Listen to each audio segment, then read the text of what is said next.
Hey, friend, welcome back to my podcast. Isa-Welly here. I hope that you are feeling well. I am sending you a big hug all the way from London and a warm welcome here. Today's a rather short episode, and I'm going to dive in straight away. We are talking about one of my favorite topic, money, a topic that I think is important because it impacts us in our everyday life, but especially as business owners, as well-being practitioners. Because here's the truth, and I love strategy, and I think it's really important. It is the backbone of our business. But here's the truth: we can post every day, we can write the best offer in the world, we can follow every step-by-step strategy of the best strategy out there. But if we don't actually feel safe receiving what we want, the money we want, the clients we want, our business will reflect that every single time, right? It's a matter of alignment, being aligned with what we want, really believing that we deserve that. And this episode isn't one to call you out or call us out because I put myself in there because I still experience some money mindset challenges, but rather a invitation to ask ourselves, am I truly open to receiving the level of income I say I want? No matter how much that is. 5,000, 10,000, 15, 20, it doesn't matter. This is not about the number, but the energy, the frequency we have. Because what I really believe in is that the strategy is important, but deeper than that, the real work, the deep work that allow us to experience those internal shifts that work is so important. And that work changes everything. Now, I want to take you back to 2020 when I had just started working with my first one-to-one coach. No, not my first one. My apologies. Now, I want to take you back to 2020 when I started working with Morgana, my then coach. This was the first time I was invested quite the amount, which I believe was somewhere between £8,000 and £9,000 in a one-to-one coaching support. It was an easy investment in terms of easy, yes. And I tell you why, because I knew where I wanted to go and I knew I couldn't get there on my own. I knew I had challenges that would take me months, maybe years. And I was thinking, I don't want to spend years trying to figure this out. I want the best coach. I will figure it out. I will make it work. I will invest in that and that's that. And in my head, I hired her as a coach to help me design this package, show me how to promote it, all these things, like give me like a really good strategy. And she did give me some really good strategies, but the work we did, the impact she had on me that still benefit me till today, was the mindset, the money mindset, and other mindset work, other shifts. So I hired her to help me build this container for my community. I wanted a package, something that reflects my work, my philosophy when it came to well-being and health. So by then I was a nutritional therapist, a Pilates teacher. I trained in NLP. I believed in mindset, purpose, all these things. And I wanted to package all these things into an offer, but I was struggling a little bit. And she come and she helps me and we work on it, not what is in the program exactly, but how I can package it and offer it to my community. Nutrition was the core of this program, along with movement, purpose, self-care, mindset. It was really aligned, it felt powerful. And when it came to pricing it, I froze. I remember setting a price and she was looking at me and thinking, okay. And I really remember when she asked me, you need to increase your rates. This doesn't necessarily reflect what you're offering right now. And she said a number. She said, I think you should offer this. And I remember thinking, absolutely not. In my head, I thought, who does she think I am? And bear in mind that this package was 3 months. I was giving 2 sessions a week. The whoever was in the container had access to all my group programs, Pilates, nutrition, all the things, extra support via email. So it was quite substantial. And I answered and I said, I can't charge that. It's not my level. I remember saying this. And I think deep down, I didn't believe I was worthy of receiving that amount of money. But interestingly, my income goal was matching what she was telling me I should charge. And I think she saw something in me that I couldn't, which is why we do coaching, because your coach is going to reflect things that you can't even see, some patterns, some fears. And she gave me one very simple but powerful exercise that I go back to sometimes when I'm feeling a bit like, oh. She said to me, I want you to list every single training that you've done to get here as a coach. Every life experience you've moved through that are contributing to the human you are and the coach you are right now. Every client win you had in all these modalities in the past few years. Every challenging moment you've turned into wisdom. I want you to list all these things. And I remember when I did the list, thinking, wow, there's a lot. First of all, a lot of money, because as you might already know, I love getting support. I love being coached. I love doing courses and programs. And I had not just emotionally or time wise, but I had also financially invested a lot in myself. I just had finished nutrition school. I had invested so much in myself. And that exercise was such a powerful reminder.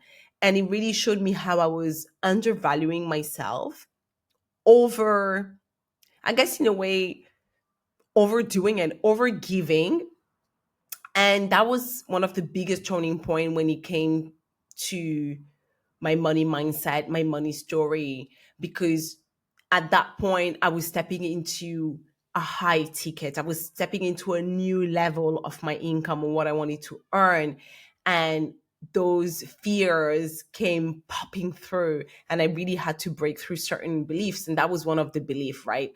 One of my beliefs was I didn't think I can't charge. I don't have the level to charge that amount of money. And I think, if I remember well, she suggested I charge £3,000, which eventually was the price, and with less sessions. So she was right from the beginning, but I just couldn't see it, and energetically I wasn't ready for that. So I really had to go away, journal around it, and think about it, and go back and heal, let go of those beliefs, and heal my story. And quick apartheid here, I have a couple of 2 or 3 episodes on money mindset on the podcast. Please go check them out. They if it money mindset is something you struggle with, I really invite you to have a listen to them. And also I share a lot of resources in these episodes. So the coaches I've worked with throughout the year in group settings, the books I've read, all of that is in those episodes. So that was my one of my first big shifts when I was up leveling. And this showed up recently, last week actually, which is why I'm recording this episode. That's what prompted this episode with one of my clients. She's a yoga teacher, she's an artist, she's a breathwork practitioner, she's incredible. And we were talking about the programs she's working on, and we're talking about the rate, how much she'll want to receive for that. And I could feel the resistance, really could feel it, and I was giving her space. And one of the things that came up for her was that she felt bad for wanting more money when so many people are struggling. And I heard it, and I know it's a really common fear. And we unpacked it and we traced it back to her beliefs and her childhood, her money stories. And at the end of the day, one of the things I shared with her, I said to her, at the end of the day, more money in the hands of someone that has a beautiful mission like you, like most of us, is not greed, it's expansion. And the world needs that. The world at this time does not need more people being poor. Absolutely not. And I'm sure you agree with me. The world needs more good people, well intentioned people, kind and loving people to have more money so that they can do more good things. They can give to more charities, support their families, do things for the communities.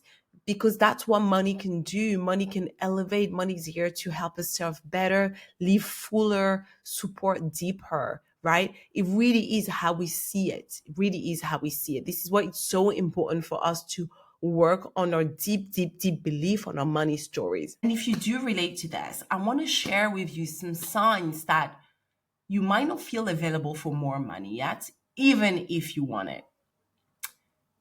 So you're doing everything right, but perhaps one of these sounds familiar. You'll discount your offer even if nobody has asked. You are straight away like, oh, I'm going to discount, I'm going to offer you a discount. You might be ghosting some of your potential clients because you feel nervous, you don't know what to tell them. You keep your prices low because you're scared you're not going to get any clients or you're not going to fill your program. So there's a bit of scarcity there. And you just feel tense and weird just talking about money. And you might even be listening to this episode thinking, oh, right? Just feeling weird and uncomfortable about it. And again, this is not to call you out. This is really an invitation to think about it deeper, to understand where this is coming from, because this is not like a strategy thing. Maybe you have a beautiful strategy, a great business, but you feel like your income is not matching the work, the input, and what you want. You're still not getting it. And these are just signs that your money frequency, the frequency you have is not matching your financial vision. And you've got to match that, right? So that you can receive it. And again, it's not something to judge, it's something to be aware of and to work on. Again, it's an invitation to think in the right direction, or rather in another direction. There's no right or wrong, in another direction, and course correct, improve, and grow through it, I guess. I have been working on my money mindset for I don't even know how many years. I'll say a solid 8 to 9 years after I retired from dancing. So I retired in 2015. Early that year, I remember thinking, okay, I need to sort my money mindset out, because where I was back then, I had a lot of shame around money because I had earned quite good money, but I didn't save anything. And there was a lot of shame with how I used my money, how I spent it. But that was the surface. That was the layer, the top layer. Deep down, there were beliefs and money stories from my childhood, things I had told myself, things I had experienced through relationships, how I attached my self worth to money. There were deeper things that I needed to work on. And through the years, I've been doing that work. And I think in a way, it's a forever work. We get better at it, but as you up level, something else will come up and you'll be like, whoa, I didn't see this one coming up. So I really invite you to keep doing that work, because it's going to open you up. You're going to gain so much self awareness around money, and you're going to feel it more ease around it. If it's a topic that feels really uncomfortable for you, you want to feel more at ease, especially as an entrepreneur. Money is every day. This is what you're doing, and it becomes an energy. You're offering something to people in exchange of money. So if you feel weird receiving it, just imagine how is that reflecting in the energy, in your ability to receive and keep it. So I want to leave you with three practical things you can do now. If this is landing for you, if all of this resonating, three simple but really powerful ways you can start shifting. Number one is get honest with your beliefs around money, because I think we've run away from them so much, right? We will run away from it. Ask yourself, what do I actually believe about money, about people who make a lot of money, people who make less money than I do? Ask yourself those questions and see what comes up, and be honest. Just journal about it. It's just about you. A lot of people think, money is so bad. People that want money are greedy, they're bad, especially, oh my God, especially in the spiritual and well being world. And you might come across, or you might be someone who attracts clients that expect you to work for free because, hello, well being, this should be free. Like I go to the doctor, I don't pay, whatever they expect. You might attract those because perhaps it deep down in your belief you have that, right? So those questions are really important. So number one, get honest about your belief around money, write it down, read through it, and work through it. Number two, reflect and heal your money story. Where did these beliefs come from? Was it childhood, relationship, past struggles? Really understanding the source is going to help you create more space and more awareness around it. So when something comes up, you'll catch it quicker and you'll be able to move through it faster as well. And then I guess the third one is to journal around it weekly, perhaps even daily. If you are starting your money journey or you know there's something coming up at the moment, there are times where I might journal around the same topic, money, or something around money, like 3 4 times in the same week, because I'm like, something is coming up. I need to shift something. I need to meditate around this. I need to do a few exercises. And I really recommend you don't do this alone, to work with, you don't have to do one-to-one coaches. There are so many incredible money books out there, money podcasts, but this is not about how to save your money. And all of those are really good as well and really important, and how to invest and things like that. This is about your frequency, your energy around money, and where it is right now. And if it's not in the best place, why? And where is that coming from? And often that's going to come from your beliefs. So this is about understanding your money story and healing it. And there are so many incredible coaches that can help you do that. There's so many great coaches. I love Amanda Frances, Denise Duffield Thomas. Again, I will link in the show notes the link to the previous episodes where I talk deeper about money and those resources. Awareness is the first shift with everything, always, and especially with money. So when you're aware, from there, you can shift, you can build, you can work, you can improve. So I hope that this episode resonated with you, that it helped you. If it did, please share with a friend. Um, Share it on Instagram, tag me, it always means a lot.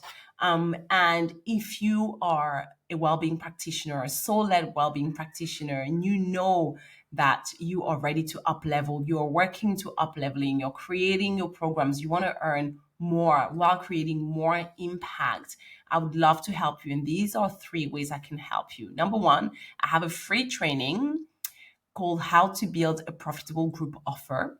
If this is something you're thinking about, or you have created your first offer, it didn't go as well as you wanted, this is a free training that I recorded that will help you with 5 steps on designing a